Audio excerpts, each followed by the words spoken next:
Muy buenos días, tardes o noches, compatriotas de la República de La Plata. Veo que ahora somos 30 suscriptores. Muchísimas gracias por todo el apoyo que le están dando al canal. Podrán decir que no es mucho, que me emociono con poco, pero en realidad sí me alegra muchísimo que bastantes personas sigan sumándose a esta iniciativa, porque ya saben, estamos aquí y de nuevo les digo, no soy economista, analista financiero, nada de eso, sino simplemente yo me encargo de poner la espinita y ustedes se encargarán de continuar revisando y haciendo sus propias investigaciones para saber en qué invertir su dinero o por qué pasarse al mundo de los metales preciosos. Entonces, en el último video que subí, hubo una pequeña solicitud de alguien que, valga la redundancia, me pidió que explicara un poco sobre la situación en Rusia. O sea, cómo Rusia hizo para evitar una mayor devaluación del rublo frente al dólar debido a las sanciones económicas puestas por Estados Unidos. Porque nos podemos dar cuenta, históricamente o socialmente, eh, Cuba y Venezuela culpan de su inflación y todas las desgracias que les están pasando a, a las sanciones económicas y al bloqueo económico por parte de Estados Unidos. Rusia pudo haber hecho lo mismo, pudo haber dejado que su economía se vaya al Cairo y culpar a los estadounidenses, pero Rusia tiene lo que Cuba no tiene, Venezuela sí, pero por alguna razón no lo sabe aprovechar. Antes de empezar a hablar de por qué el rublo no se devalúa tanto frente al dólar, o bueno, se devaluó, sí, subió de 84 a 185 rublos por un dólar a 2 semanas de que haya empezado las sanciones, pero en lapso de sí mismo de 2 semanas se alcanzó el máximo de 185 y bajó de nuevo a 84. ¿Cómo lo hizo? ¿Cómo lo consiguió? ¿Es fácil hacerlo? La respuesta es sí, es fácil decirlo, fácil darse cuenta cómo hacerlo, y yo les voy a dar aquí, este canal está hecho en base a la inversión en metales preciosos, al ahorro en metales preciosos, y voy a centrarme específicamente en esa parte. Hay muchísimas otras formas de hacerlo, hay muchísimos otros factores que influyen en esto, pero yo considero que en esa parte sí necesitarían hacer su propia investigación o tal vez buscar la asesoría o el consejo de algún economista experto. Para este pequeño experimento vamos a necesitar la ayuda de nuestras monedas que mostramos en el capítulo anterior. Digamos que en el siglo XIX, vamos a sacar 10, 3, 4, 5. De hecho, históricamente todas las civilizaciones han usado los metales preciosos como divisa. Oro, plata, no es raro ver incluso nuestras mismas naciones. Ecuador tenía sus monedas con plata, 10 gramos de plata ley 720. Había una moneda que se llamaba sucre de oro, que todavía anda por ahí, muy buscada por los coleccionistas. Son 8.3 gramos de oro de 22 quilates, que es exactamente lo mismo que un soberano del Reino Unido, o sea, una moneda soberano del Reino Unido. O sea que tú podías irte de Ecuador con tu sucrecito de oro y comprar o pagar o hacer lo mismo que valía un soberano, porque la moneda básicamente estaba respaldada en oro. En este experimento, en este ejemplo, por cuestiones prácticas, vamos a hacerlo con plata. Yo decido fundar la República de La Plata y mi moneda va a ser la plata. Estas 10 onzas Liberty Buffalo son mi reserva nacional de metales preciosos. Y claro, tengo por aquí una moneda de 1/10 de onza de oro. Entonces, les doy a mis habitantes, claro que esto es a pequeña escala como para que lo entiendan, les doy a mis habitantes la capacidad de usar una onza de plata como una unidad de moneda. Es decir, un,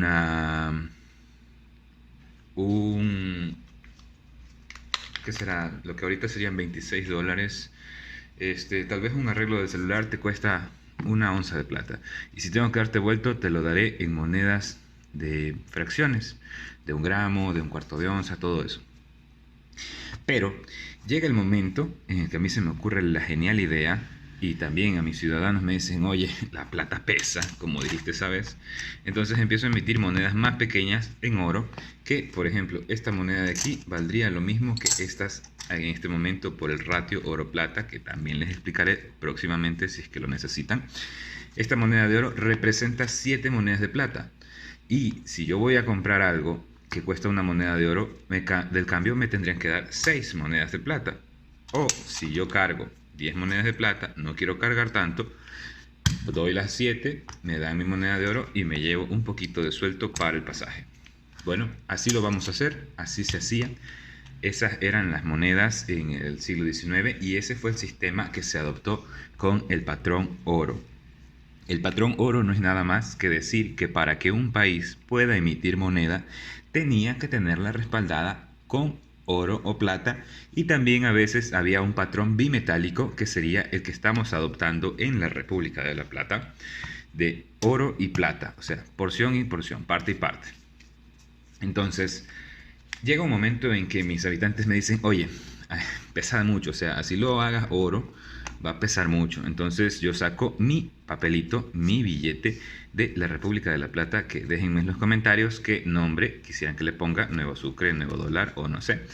Entonces yo digo que este pedacito de papel va a ser equivalente a 1 onza de plata.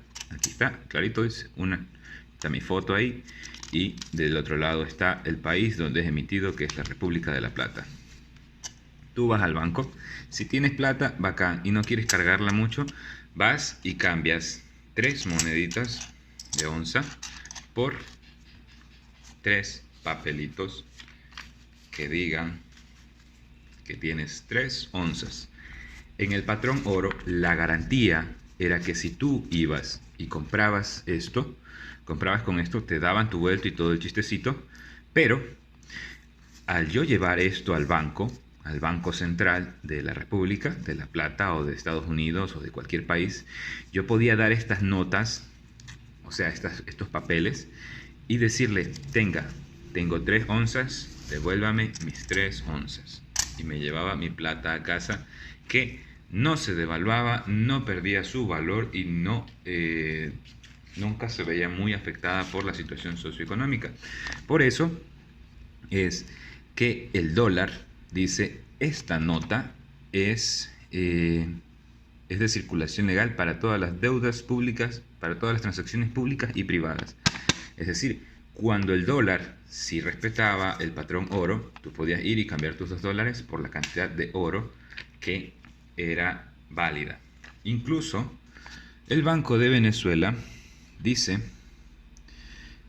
con sus 1000 bolívares, que pagaderos al portador en las oficinas del banco. O sea, todas esas frasecitas que quedaron de que nota, de que se pagará al portador y todo eso, incluso en los billetes anteriores de Ecuador, se puede ver que dice, se pagará al portador la cantidad de tantos dólares, de tantos sucres, era porque estábamos en el patrón oro y teníamos que pagar con la cantidad de oro o plata, sobre todo oro, lo que correspondía a este papel. Entonces, ¿qué pasó? En 1929, por ahí, bueno, no, terminó el patrón oro con la Primera Guerra Mundial. ¿Por qué? Porque tenían que pagar el ejército, tenían que pagar suministros, tenían que pagar tanques, tenían que pagar todo eso. Entonces los países empezaron a emitir, teniendo estas 10 onzas, cualquiera dice, bueno, tienen 10 papeles que digan de 1 onza, bacán. Pero para cubrir su deuda, los países que estaban en guerra solo teniendo estas 10 onzas, empezaron a emitir billetes que decían más, 5 billetes que decían 10, con uno solo tenías estas 10 monedas. Incluso billetes que tenían 100, hasta aquí no hay problema, porque si este país, teniendo 10 onzas, emitía un billete de 10, estaba todavía en cumplimiento del patrón oro, el patrón plata en este caso. Pero empezaron a sacar billetes de 100. Venezuela desesperadamente, aunque ya no estamos en patrón oro, pero sacó billetes de 1000. Entonces, por la guerra, los países empezaron a producir dinero fiduciario.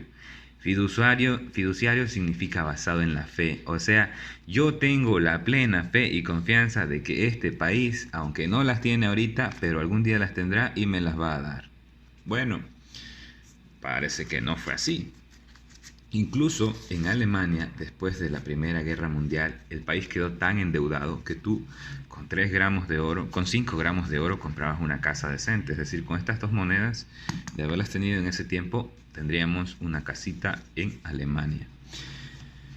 En 1929 empezó la Gran Depresión en Estados Unidos. Entonces, como medida para no tener que abaratar los precios, para no tener que votar empleados ni nada de eso, se empezó a prohibir la circulación, o sea, el cambio de tus notas, de tus papeles a oro.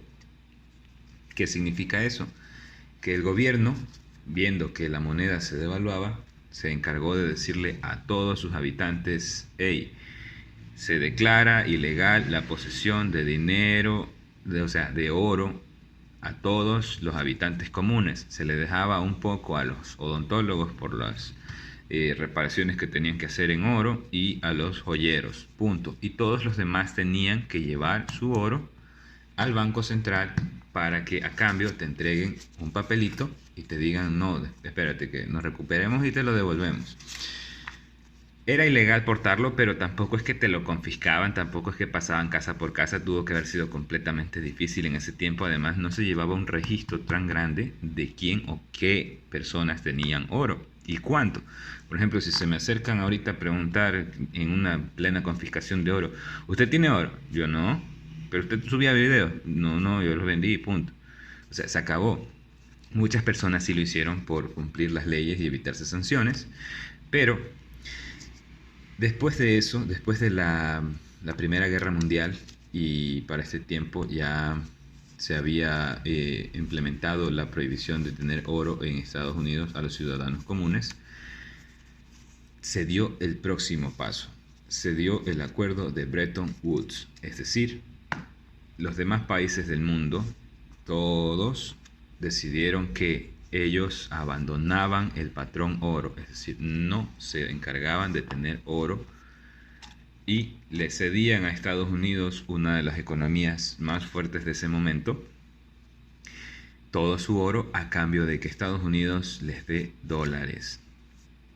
¿Por qué Estados Unidos? Porque era de las economías más estables de ese momento. Y ese era básicamente el acuerdo de Bretton Woods. Estados Unidos se comprometía a ser el único país que devolvía lo que decía su dólar, su moneda, en oro al país que le pague. Es decir, Ecuador enviaba tantas toneladas de oro y recibía tantos papelitos que decían que Ecuador tenía tanto oro en Estados Unidos. Llega 1971 y por eso, esa es la razón por la que las monedas de Estados Unidos aún conservaban, hasta 1964 y todo esto, conservaban un porcentaje de plata y que aún son apetecidas por los coleccionistas o por los acumuladores de metales preciosos, sobre todo la plata, como oro, como plata chatarra. Bueno, estoy saltándome muchos detalles, estoy saltándome increíblemente mucha historia. Es una historia bastante interesante. Por eso les digo, yo simplemente estoy tratando de dar un resumen for dummies, hecho por un dummy, pero para plantearles un poquito la idea. Y la razón por la que considero útil protegernos un poco con metales físicos. 1971, Nixon dice que no, se acabó el patrón oro, ya se jodieron. Y así sea interno o externo, Estados Unidos no iba a pagar absolutamente nada de los dólares que le devuelvan en oro. O sea, se quedaron con papeles, pero garantizaba igualmente que los dólares estadounidenses iban a seguir siendo una moneda bastante fuerte. Los países se lo creyeron y aquí viene el punto de lo que hizo Rusia. Hace ya 14 años que se está diciendo que Rusia va a tumbar el dólar, pero no sé si algunos recuerdan esos típicos eventos en el colegio en los que tenías que ir a la dirección, dar un billete de $5 y a cambio te entregaban 5 papelitos que decían vale por $1. Y después con eso comprabas en el bar. Era un mecanismo de control de los colegios para asegurarse de que no hubiera malos entendidos o desfases en el bar del colegio durante el evento. Pero ese punto voy. Una divisa es tan fuerte como utilidad le des. Es decir, nosotros en nuestra República de La Plata, cuando yo les quite toda la plata física que ustedes tienen y les dé papeles, voy a ir con mi amigo de la gasolinera y le voy a decir, oye, mira, para venderles gasolina no les aceptes plata ni oro, solo cógele los papelitos y yo te garantizo que no te voy a venir a hacer relajo. ¿Y qué les toca a ustedes? Quieren gasolina, que es bastante útil, necesaria para moverse, para trabajar, para todo eso, y se rehúsan a abandonar sus metales. Entonces no tienes cómo comprar gasolina. Tienen que venir hacia mí, me dejan su oro y yo les entrego dólares. Estados Unidos llegó a un acuerdo con la OPEP, la Organización de Países Exportadores de Petróleo, para que, sobre todo Arabia Saudita, para que toda transacción en compra o venta de petróleo sea en dólares. Por eso es que se habla del petrodólar, o sea que la fuerza del dólar estadounidense está basado simplemente en ese pequeño acuerdo, en que los países necesitan los dólares para comprar combustible. Ahora viene el punto de Rusia. Cuando empezó la guerra, empezaron las sanciones y se le prohibió a Rusia usar dólares o euros y simplemente se quedó con su rublo. El rublo en Rusia seguía circulando, sí, pero como les acabo de decir, ustedes cambiaban ese papelito en el bar y de repente se acababa el evento y no podías ir a la tienda a cambiarlo, a comprar algo de eso, no. Entonces en Rusia se quedaron simplemente para consumo interno, para uso interno, sus rublos.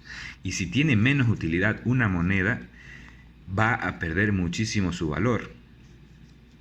Entonces, ¿qué hizo Rusia? Bacán, me bloquean, no puedo usar dólares, no puedo usar euros, no puedo usar nada, no hay problema. Lo primero que hizo Rusia fue fijar la compra de oro agresiva a 5.000 rublos el gramo. O sea, dijo, yo le compro a quien sea, le voy a comprar la cantidad que quiera y le pago 5.000 rublos el gramo de oro. Además de que mientras Rusia, el Banco Central ruso, compraba más oro para aumentar sus reservas, eliminó el impuesto, el IVA, a la compra de oro para sus ciudadanos. ¿Esto por qué? O sea, ¿para qué? ¿De qué les sirve a Rusia que sus ciudadanos tengan oro? Porque los bancos de Rusia tenían cierta cantidad de rublos en papel. Y cuando se acercaron las sanciones y los ciudadanos rusos se dieron cuenta de que el rublo estaba cayendo, tenían que sacarlo del banco y gastarlo en algo que no se vaya a desaparecer. Este chistecito de que todo el mundo vaya al banco y trate de retirar sus rublos en billetes va a causar el problema de que el banco se va a quedar sin billetes y le va a tocar empezar a imprimir más, que toma su tiempo, toma su trabajo y puede llevar a un caos terrible. O sea, imagínate llegar al banco y decirte, no, es que ya no tenemos billetes en ningún lado. Bueno, eso obligó a que los ciudadanos agarren sus rublos físicos, vayan a la tienda, compren oro, le dejen los rublos, se lleven el oro, que no se puede mover mucho. El señor de la tienda agarró esos rublos y los metió de nuevo al banco. O sea, hicieron que los ciudadanos dejen de usar tanto el rublo físico para no terminar tumbando la existencia total de billetes. Y mientras tanto los ciudadanos compraron oro y simplemente lo tuvieron como un activo refugio que no iba a perder su valor tanto como el rublo. La tercera medida que tomó Rusia, bueno, de hecho la compra de oro ruso ya dijo que se acabó el precio fijo a 5.000 rublos, ya voy a empezar a pagarles menos o más dependiendo de cómo me convenga. O sea, se recuperó también que ya no está desesperado en comprar el rublo al precio que sea. Además de que Rusia es uno de los países con mayor cantidad de reservas de oro por masa monetaria emitida. O sea, hay es creo que el segundo país en reservas de oro por cantidad de billetes que anden por ahí sueltos, no como otro panita que conocemos. El tercer punto que hizo Rusia es el mismo que les dije de mi pana de la gasolinera, pero la cuestión aquí es que Rusia no es el amigo del dueño de la gasolinera. Algunos dicen que Rusia es la gasolinera. Rusia es increíblemente rico en materias primas, petróleo, gas natural, minas y todo esto. Entonces, ¿qué fue lo primero que hizo Rusia? No me dejan usar dólares, no me dejan usar euros, no hay problema, no quiero sus tonteras. Ahora, el que necesite petróleo, gas o cualquier otro de los productos que se exportan de Rusia, me los va a tener que comprar en rublos, en mi moneda. Y eso deja a los países con tres opciones. Una, ir descaradamente llorando, o sea, con el rabo entre las patas al Banco Central ruso y pedirle, me vendes unos rublos. Dos, comprar oro y pagar con oro, lo cual solo fortalecería la moneda rusa, el rublo, porque tendría más reservas de oro por rublos emitidos. Y con esto pagar el petróleo. Y tres, comprar divisas en el mercado internacional de divisas, que también aumentaría la demanda de los rublos, lo cual, si aumenta la demanda, aumenta el precio. Entonces Rusia entendió que su rublo iba a ser tan fuerte como la utilidad que le des. Y con eso empieza una situación que muchas personas avecinan como el fin del dólar. O sea, Rusia empezó a cobrar su petróleo y su gas natural en rublos. Irán está sugiriendo que va a empezar a cobrar la entrega de petróleo en su moneda, el rial, en reales, y ya no va a usar dólares, ya no va a aceptar dólares. Entonces el dólar está quedándose sin uso y se empieza, bueno, no digo que se empieza, no sé, no estoy lo suficientemente empapado, y Estados Unidos de seguro va a tomar muchísimas medidas extremadamente drásticas para evitar la caída del dólar, que a nosotros tampoco nos conviene porque somos una economía dolarizada. Pero si el dólar deja de ser útil para comprar las cosas necesarias, va a ser como ese papelito que nos quedó de $1 que no alcanzamos a gastar en la feria de la escuela. Y la otra cosa que hizo Rusia es que los rublos que le llegan de ganancias de la venta del oro, del petróleo y del gas natural, los está pagando, o sea, con esos mismos rublos que le llegan de ganancias, está pagando a los trabajadores de las mineras. Entonces como que está con rublos sacando más oro y más oro y más oro.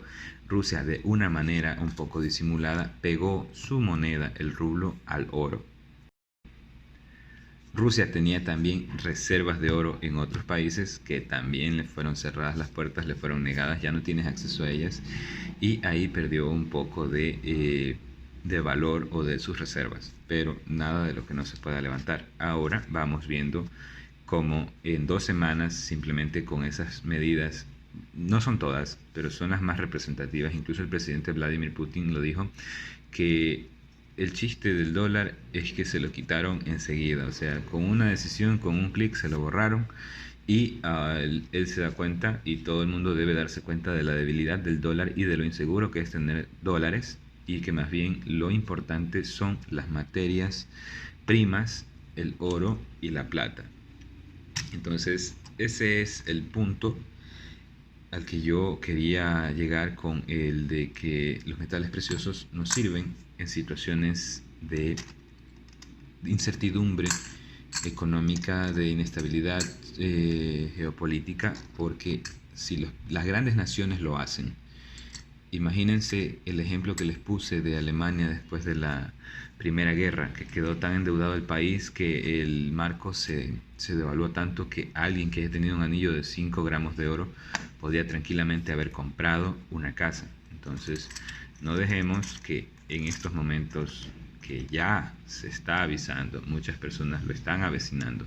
Yo no soy pesimista, no soy exagerado y tampoco soy la persona más adecuada o el experto para hablar de esta situación, de si va a pasar o no va a pasar, pero sí les digo que lo importante es tenerlo, tocarlo y saber que tiene un valor propio por sí, porque aunque ahora vamos al mercado y compramos con este billete de dólar, ¿contra qué lo medimos? O sea, ¿esto vale $2 de qué?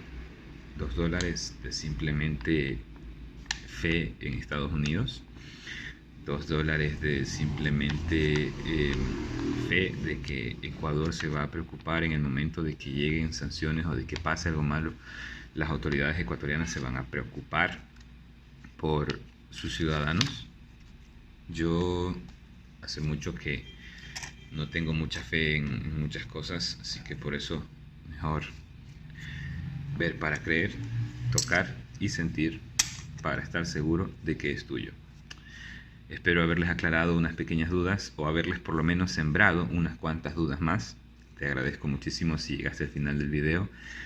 Déjenme en los comentarios de nuevo qué nombre le pondríamos a la moneda de la República de La Plata. Y para hablar de patrón oro, ratio oro-plata, Bretton Woods y todo lo que ha pasado en la historia de la economía y los metales y la razón por la que empecé en esto, corresponderían muchísimos videos más. Incluso les sugiero, o sea, hay personas que los pueden explicar muchísimo mejor, pero si ustedes quieren que yo les traiga un pequeño resumen, asimismo, for Dummies, hecho por un dummy, no intento llevarlos a desinformación ni nada de eso, pero por lo menos sí plantearles las ideas básicas y que de aquí cada quien dependa de que se vaya instruyendo un poco más. Ya les digo, esto no es ensayado, no es preparado tanto, es simplemente las nociones básicas o las nociones que yo tengo que se las intento transmitir a ustedes. Entonces, chicos, muchísimas gracias por su apoyo, por los likes, por los comentarios, por las preguntas, por las dudas, por las sugerencias, por los dislikes y por haber terminado de ver este video. Nos vemos en la próxima.